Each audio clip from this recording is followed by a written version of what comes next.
Alors ici, nous sommes sur la dernière puits de mine du bassin minier Nord-Pas-de-Calais.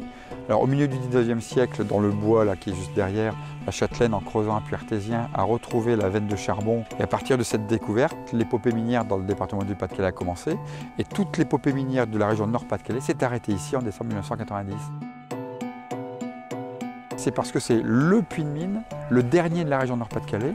Et donc par rapport à cette population minière dont les anciens ouvriers habitent encore en face, qu'il fallait préserver ce site et vraiment le transformer, le dédier à ce qui a pu être aussi une particularité du bassin minier, c'est la musique.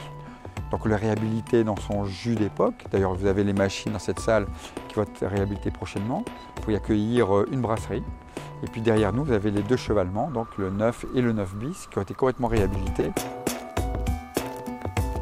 Notre intervention consistait à reprendre l'ensemble des charpentes métalliques, si bien en réparation métallique, c'est-à-dire refaire des rivets, reprendre des pièces collées et tout ce qui était renfort de structure, avec derrière un traitement anti-corrosion de manière à assurer la pérennité de l'ouvrage dans les années futures.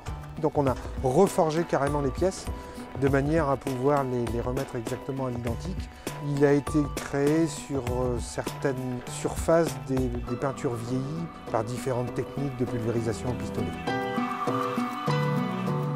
L'ensemble de l'entreprise s'est penché sur le projet parce qu'il y avait les origines, le fait de sauvegarder une image qui est vraiment le cœur de l'activité de notre région.